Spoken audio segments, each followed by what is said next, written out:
ഇതിന്റെ പ്രചാരണ ക്യാമ്പയിനുകൾ ഏറ്റെടുത്ത, പ്രചാരണവും ക്യാമ്പയിനുകളൊക്കെ ഏറ്റെടുത്ത ആളുകൾ, ചില ആശാന്മാരൊക്കെ ഉണ്ട്, ഇടക്കിടക്ക് സ്വപ്നം കാണുന്ന ചില ആശാന്മാരൊക്കെ ഉണ്ട്.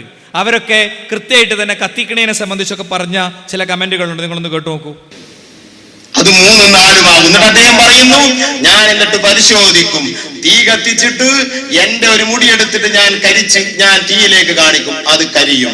എന്നിട്ട് പിന്നെ ഈ 3 ഒന്ന് വെച്ചിട്ട് കൂടുതൽ കണ്ട ഈ ഷാറ് ഓരോന്നെടുത്ത് തീയിൽ കാണിക്കും, ഒരു കരിയിലും സംഭവിക്കുന്നില്ല. അപ്പോൾ അത് റസൂലുള്ളാഹിന്റെ ഒരു ഷാറിൽ നിന്നുണ്ടായ മറ്റ് ഷാറുകളാണെന്ന് മനസ്സിലാക്കാം.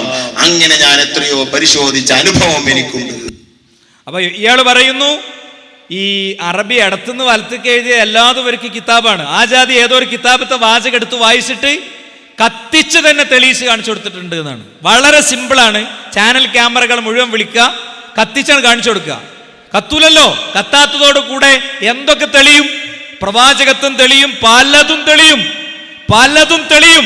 തെളിയിക്കണം നിങ്ങൾ, അല്ലെ? ഇതിപ്പോ നീളും എന്നുള്ള കാര്യം നേരത്തെ തന്നെ ഇവർ പറഞ്ഞതാണ്. നേരത്തെ തന്നെ അത് കാന്തവർ ആവർത്തിച്ചെന്നേ ഉള്ളൂ.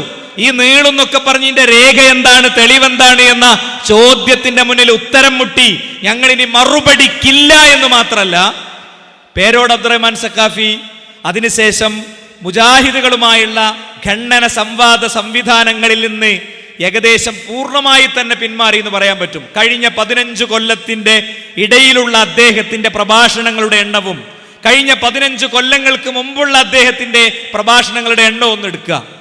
മുടി വിവാദം വന്നതിന് ശേഷം അദ്ദേഹം നടത്തിയ ഖണ്ഡന പരമ്പരകൾ ഏതാണ്? അദ്ദേഹം ഇവരുടെ കൂട്ടത്തിൽപ്പെട്ട ഒരാളോട് പറഞ്ഞ എന്താ അറിയോ? ഞാൻ 10-30 കൊല്ലം പറഞ്ഞു, എന്നിട്ട് എന്ത് കാര്യം അവിടെ ഉണ്ടായത് എന്നാ.